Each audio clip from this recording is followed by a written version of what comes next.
नमस्ते दोस्तों, explore with JP में आपका स्वागत है। मैं आज आपको अमरनाथ यात्रा के बारे में कुछ विशेष जानकारी देना चाहता हूँ, जो आपको अमरनाथ यात्रा में बहुत उपयोगी साबित होगी। दोस्तों, अमरनाथ यात्रा के रजिस्ट्रेशन अब ऑनलाइन हो चुका है, जिसकी लिंक हमने डिस्क्रिप्शन बॉक्स में दे रखी है। ये काफ़ी इजी प्रोसीजर है। इस वेबसाइट में उन्होंने सारी डिटेल्स दी गई है, जैसे कि आपको मेडिकल कौन से हॉस्पिटल से करना है और कब करना है, और आपको फॉर्म कैसे फिलअप करना है। दोस्तों, इस वेबसाइट में नोट्स भी दी गई हैं, जिसमें कुछ विशेष बातों का उल्लेख किया गया है, जैसे कि 14 साल से कम उम्र के बच्चों को यात्रा करने की परवानगी नहीं मिलती और 75 ईयर्स से ऊपर के लोगों को भी यात्रा करने की परवानगी नहीं मिलती, और प्रेग्नेंट औरतों को भी यात्रा करने की परवानगी नहीं मिलती। हमने ये वीडियो प्राइवेट अमरनाथ यात्रा के माध्यम से बनाया है। अगर आप गवर्नमेंट थ्रू यात्रा करना चाहते हो तो इसकी लिंक हमने डिस्क्रिप्शन बॉक्स में दे रखी है, तो आप उसे देख लीजिए। श्री बाबा बर्फानी जी की यात्रा पर जाने से पहले हमें हमारी बैग में इन चीज़ों को अवश्य रखना है। अमरनाथ जी की यात्रा शुरू करने से पहले हमें जम्मू तावी जाना होगा। जम्मू तावी के लिए रेल सेवा और हवाई सेवा उपलब्ध है। जम्मू तावी पहुंचकर हमें सबसे पहले जम्मू से पहलगाम के लिए टैक्सी बुक करनी है। टैक्सी बुक करते हुए एक विशेष बात का ध्यान रखना है। पहलगाम और बालटाल, ये दोनों जगह से अमरनाथ जी की यात्रा शुरू होती है।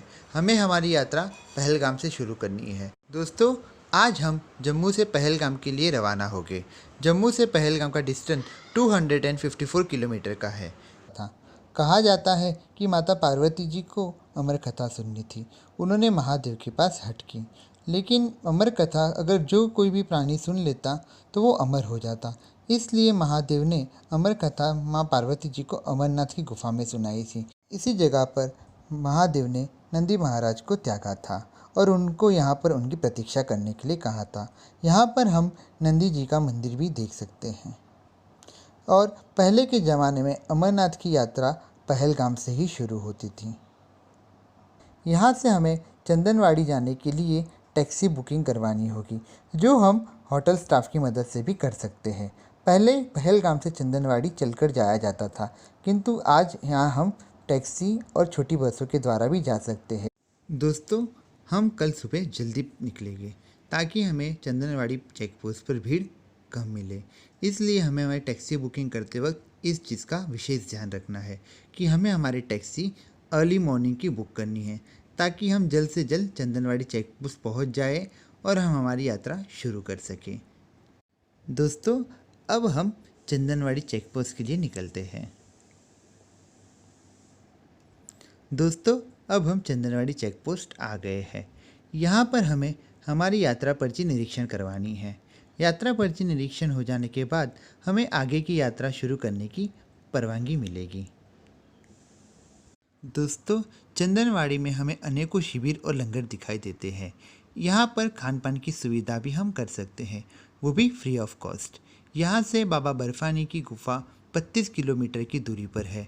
ये यात्रा हम घोड़े कच्चर के द्वारा भी कर सकते हैं। कहा जाता है कि इस जगह पर महादेव ने अपने माथे के चंद्रमा का त्याग किया था, इसलिए इस जगह को चंद्रवारी भी कहा जाता है। यहाँ से हमें यात्रा शुरू करनी है।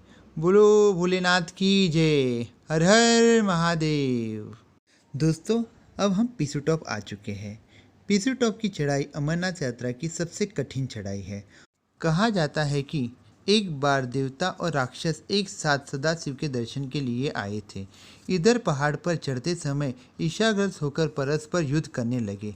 शिव जी की कृपा से देवताओं ने राक्षस को मार मार कर पीस पीस कर उनकी हड्डियों का चूरा बना दिया। राक्षस की अस्थियों का ढेरा बन जाने से यहाँ चोटी के समान बन गया था, जिसे हम पिसू टॉप कहते हैं। पिसू टॉप की चढ़ाई के बाद हमें यहाँ पर कुछ शिविर दिखाई देते हैं। इन शिविरों में खान पान की सुविधा उपलब्ध होती है। यहाँ पर हमें अनेकों व्यंजन खाने मिल जाते हैं।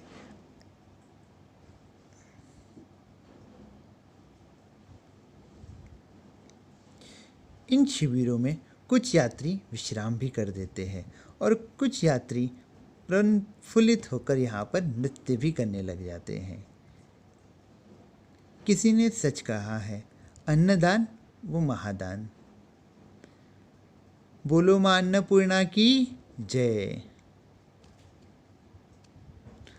अब हम यहाँ से शेषनाग लेक के लिए प्रस्थान करेंगे।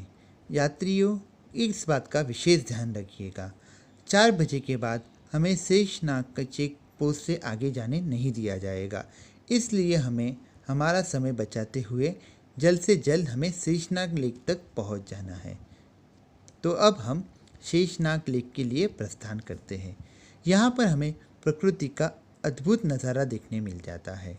यहाँ पर हमें कई ग्लेशियर भी दिखाई देते हैं। यहाँ पर हमें कुछ छोटे मोटे झरने भी दिखाई देते हैं। दोस्तों, अब हम शेषनाग लेक आ चुके हैं।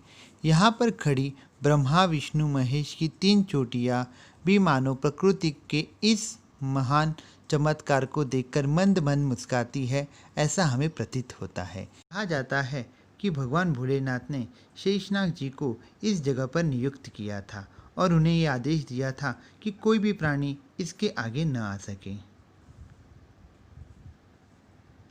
इसलिए इस झील का नाम शेषनाग झील है और यहाँ की प्रकृति सुंदरता देखते ही बनती है। आज रात्रि हम यहीं पर विश्राम करेंगे। यहाँ पर रहने के लिए प्राइवेट और गवर्नमेंट टेंट उपलब्ध है। यहाँ पर अनेकों शिविर भी है जहाँ पर हम खान पान की सुविधा कर सकते हैं। दोस्तों, अब हम हमारी आगे की यात्रा शुरू करते हैं। यहाँ पर हमें अनेकों ग्लेशियर फिर से दिखाई देते हैं। यहाँ पर हमें रास्ते में बर्फ़ भी दिखाई देगी, उसका भी हम आनंद लेंगे। अब हम दोस्तों पंचतरणी आ चुके हैं। पंचतरणी को पंचगंगा भी कहा जाता है। कहा जाता है कि जब भगवान शिव माता पार्वती जी को अमरनाथ कथा सुनाने जा रहे थे, तभी उन्होंने गंगा जी को यहीं पर मुक्त किया था। गंगा जी यहाँ से 5 धारा में बहती है, इसलिए इस जगह को पंचतरणी और पंचगंगा के नाम से भी जाना जाता है। बोलो माँ गंगा की जय। हर हर महादेव।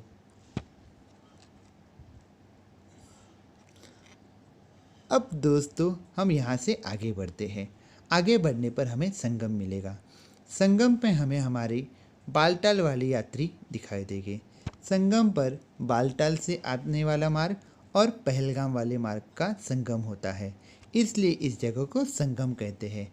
संगम से श्री अमरनाथ जी की गुफा का डिस्टेंस 3 किलोमीटर का है, जो हम साथ में करेंगे। दोस्तों, यहाँ पर हमें अमरावती नदी के दर्शन होते हैं। अमरावती नदी का जल अमृत समान है। कहा जाता है कि इस नदी का जल पीकर देवताओं को अमृत प्रदान हुआ था। तो इस नदी के दर्शन और इस नदी का जल हम भी अवश्य पिएंगे। इस नदी के दर्शन के बाद अब हम बाबा बर्फानी के दर्शन के लिए प्रस्थान करेंगे। बाबा बर्फानी की गुफा अति मनमोहित दिखाई पड़ती है। बोलो भोलेनाथ की जय। हर हर महादेव। हमारे ग्रंथों में अमरनाथ यात्रा को विशेष महत्वता दी गई है। कहा जाता है जो प्राणी एक बार बाबा अमरनाथ जी के दर्शन कर लेता है, उसे अमृतत्व प्रदान हो जाता है और उसका जीवन धन्य हो जाता है। अब हमारे बाबा बर्फानी के दर्शन हो चुके हैं। अब यहाँ पर नीचे लगे हुए शिविरों में हम खान पान की सुविधा कर सकते हैं। यहाँ पर हम विश्राम भी कर सकते हैं। यहाँ से बालटाल की दूरी कुछ किलोमीटर की है, इसलिए हम बालटाल के लिए रवाना हो गए। बालटाल में हमें बेस कैंप के दर्शन हो गए, क्योंकि बालटाल से भी श्री अमरनाथ जी की यात्रा शुरू होती है। बालटाल पे भी हमें अनेकों शिविर के दर्शन होते हैं, जहाँ पर हम खान पान की सुविधा कर सकते हैं और यहाँ पर रहने के लिए टेंट भी उपलब्ध है। यहाँ से हमें जम्मू के लिए गवर्नमेंट और प्राइवेट बस की सुविधा भी उपलब्ध है। अगर हम गवर्नमेंट बस से जाना चाहते हैं तो हमें इसका 1 दिन पहले ही टिकट निकालना होगा। बालटाल से जम्मू की दूरी 355 किलोमीटर है, जो हम हमारी प्राइवेट व्हीकल से पूरा करेंगे। जम्मू जाकर हम हमारे शहर के लिए ट्रेन ले सकते हैं। अगर हम चाहें तो जम्मू में भी 1 दिन के लिए रुक सकते हैं। दोस्तों, हम हमारी यहाँ पर अमरनाथ यात्रा पूर्ण करते हैं। आशा करते हैं कि आपको ये हमारा वीडियो पसंद आया होगा। ऐसे ही हमारे भारत के अनेकों धार्मिक स्थल के लिए आप हमें फॉलो कीजिए। अगर ये वीडियो आपको पसंद आया होगा तो लाइक और सब्सक्राइब कीजिए। वीडियो देखने के लिए एक्सप्लोर विद जेपी की ओर से आपको धन्यवाद।